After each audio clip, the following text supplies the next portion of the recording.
poder en los Estados Unidos ha venido haciendo pues diferentes acciones, recuperar la economía de su país para, entre comillas, hacerlo más grande de nuevo.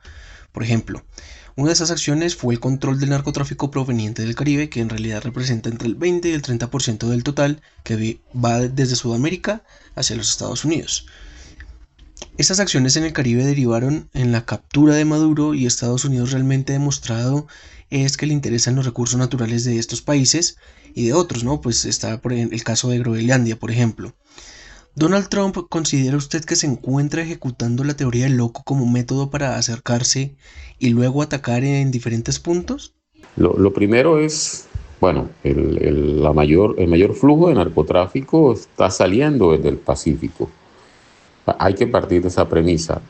De hecho, en relación con la captura de Maduro, yo lo cambiaría por secuestro de Maduro.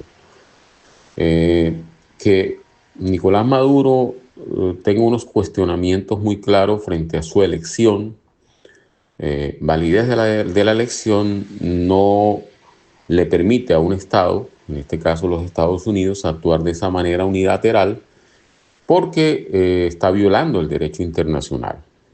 Hubo una violación al derecho internacional por esta acción militar.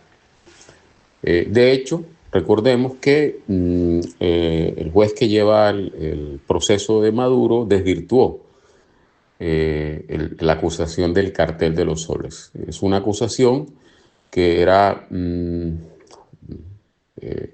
fácilmente desvirtuable cuando uno lee el informe de la ONU que claramente demuestran que las tres condiciones para que se dé el concepto de cartel no estaban en Venezuela. Eso es un punto que yo creo que debe quedar muy claro, ¿no?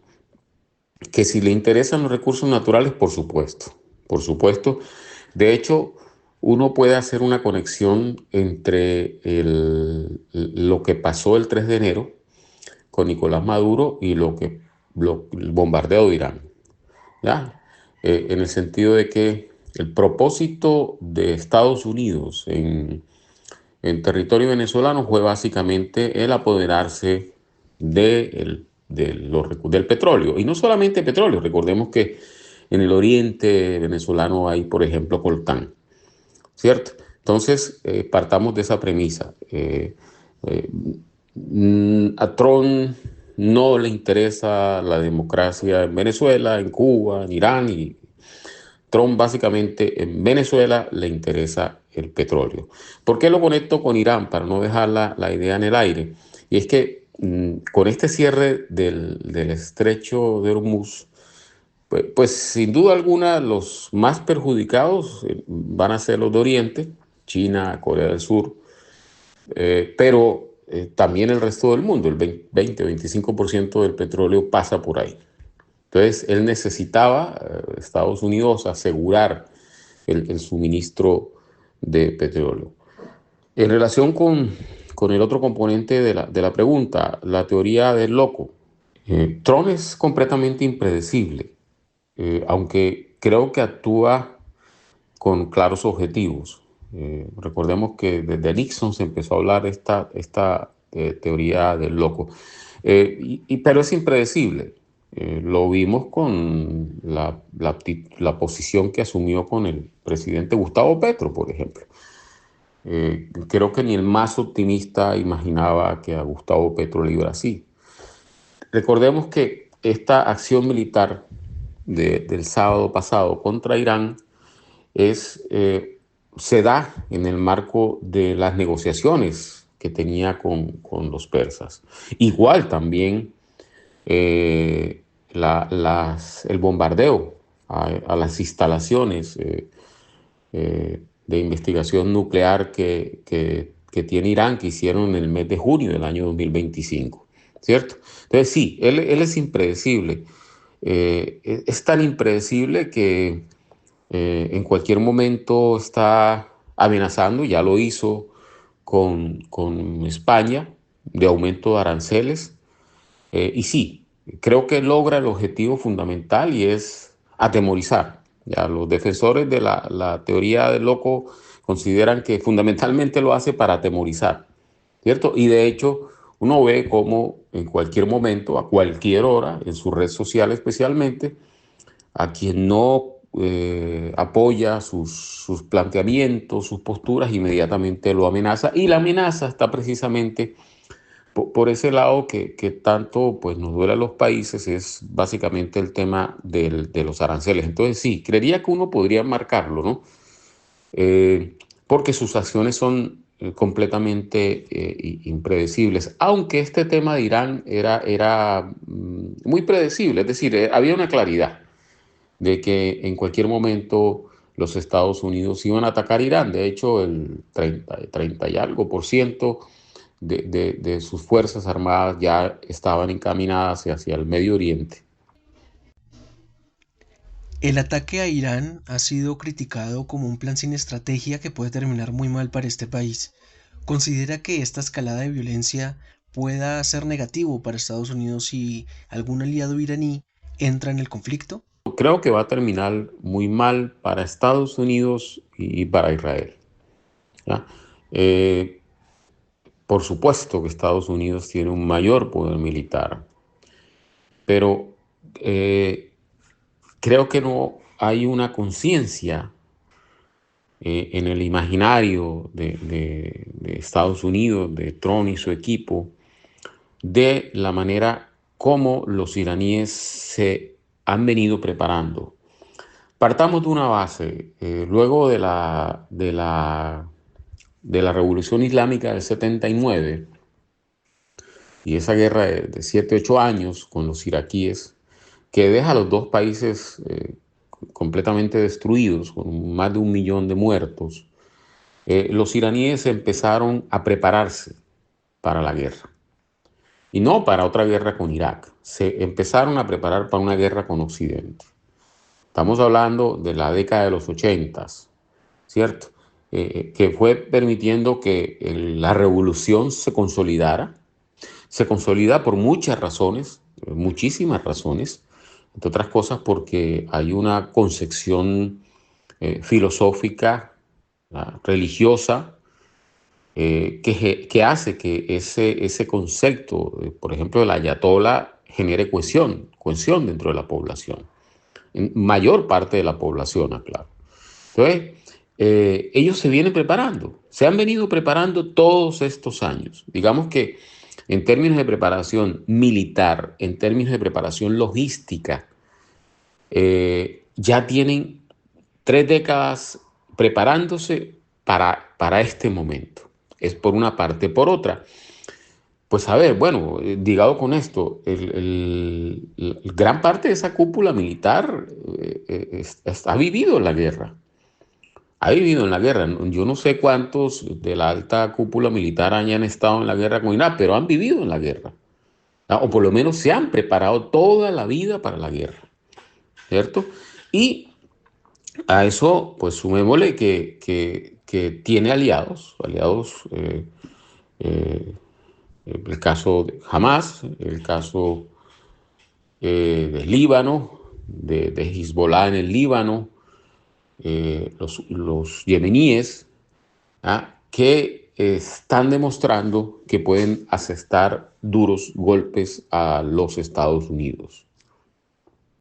Entonces, lo veo como un error de cálculo de Estados Unidos e Israel. De hecho, hasta ahora, los iraníes han venido utilizando la estrategia en estas primeras etapas de los famosos drones kamikazes, que son relativamente baratos, $50,000, contra misiles, contra los Patriot, por ejemplo, que son misiles mucho más costosos y más complejos de producir. Entonces, hoy uno ve a Irán como el principal productor de drones baratos, entre comillas, ¿ya? Entonces, creo que no se midió realmente las consecuencias de lo que podía pasar.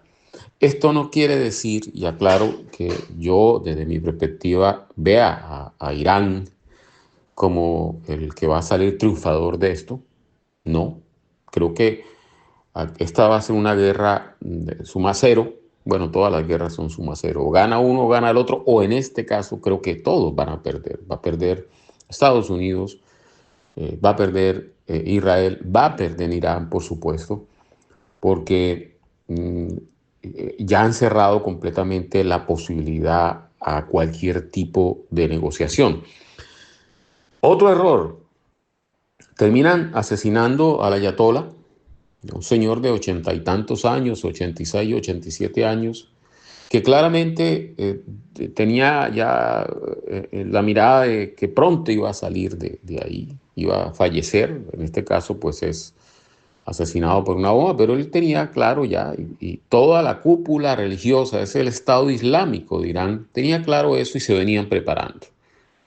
Entonces ahora muy posiblemente van a tener a otro ayatollah, que es el hijo, que según las informaciones es de una línea radical, una línea más radical que su padre, lo cual va de alguna manera entonces a llevar a Irán, y ese es el otro tema, lo va a llevar entonces seguramente a que ahora sí inicie con verdadera vehemencia el propósito de tener un arma nuclear.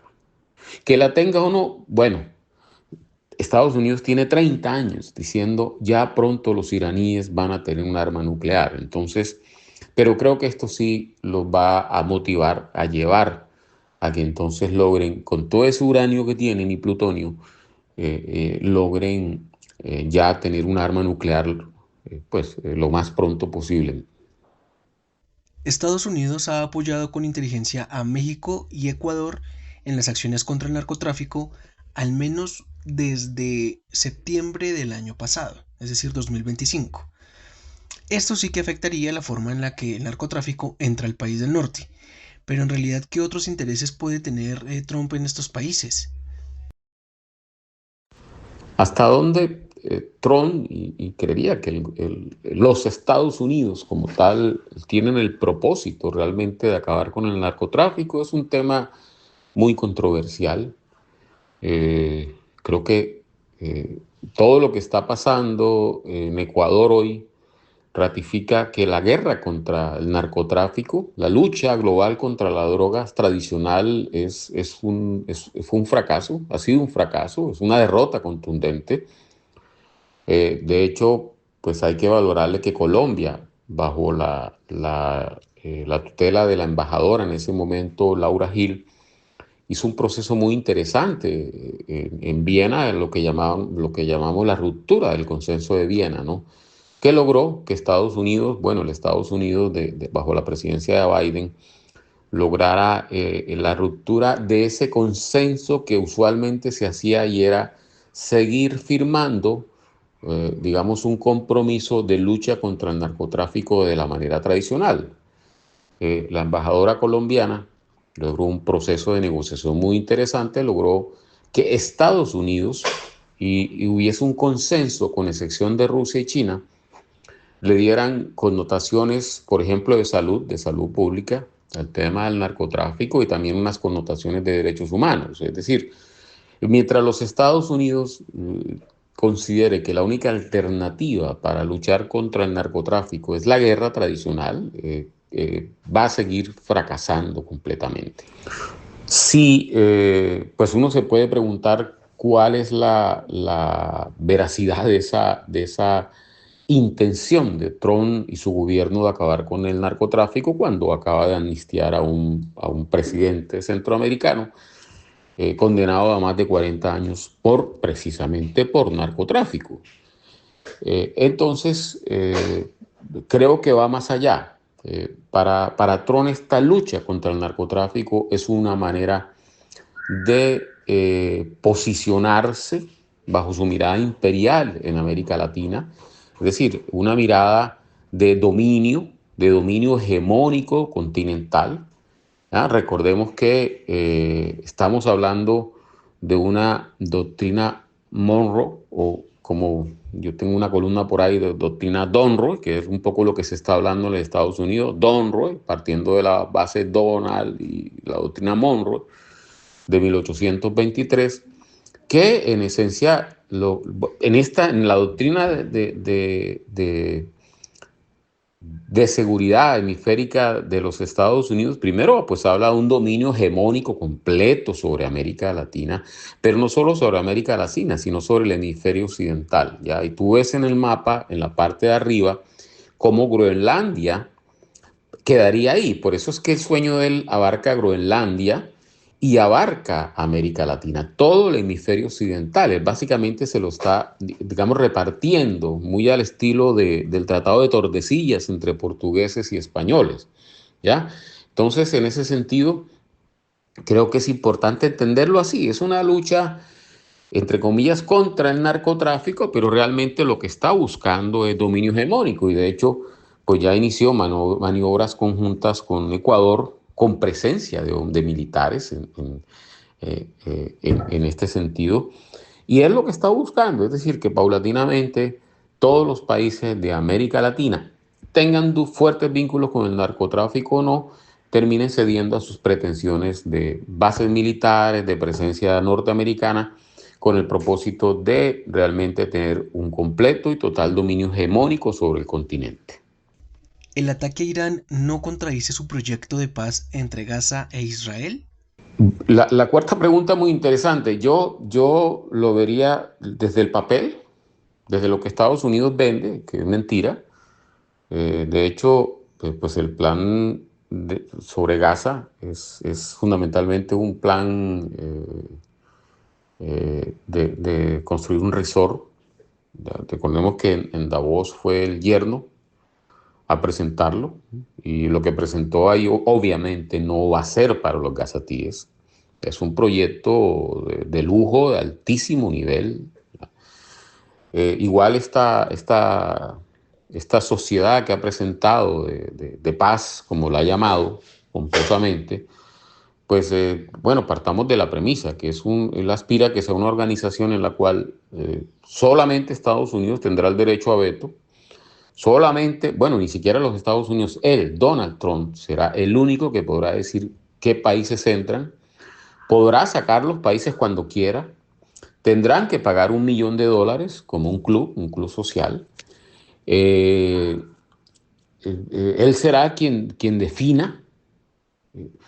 Entonces yo no creo que vaya en contravía. Aquí el plan de Gaza y el plan de Irán hacen parte de lo que llama Israel, el mismo Israel, la Gran Israel, ¿cierto? La Gran Israel, que es la expansión, que abarca Gaza, Cisjordania, Jordania, Líbano, y que prácticamente llega hasta Turquía. Es decir, ese es el plan conjunto entre Israel, Netanyahu y Estados Unidos, Donald Trump, ¿cierto? Entonces, aunque en el papel aparentemente él quiere vender la idea de una Gaza reconstruida, es completamente absurdo pensar que esa Gaza reconstruida que presentaron en Davos como un plan de lujo será una Gaza para gazatíes. Será una Gaza para millonarios, o mejor, para multimillonarios, pero no será para gazatíes. Los gazatíes van a terminar completamente desplazados de la franja de Gaza. Y Israel logrará ya adueñarse completamente, aunque lo había hecho, pues de Gaza, de Cisjordania, y continuará. Esa es la razón fundamental del bombardeo de la guerra contra Irán.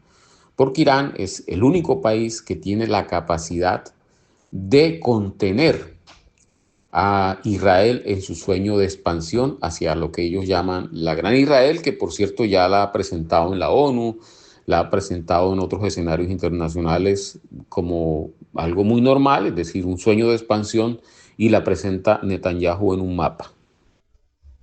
Y luego de todos estos acontecimientos, ¿cómo se está moviendo el tablero geopolítico ante el más reciente conflicto?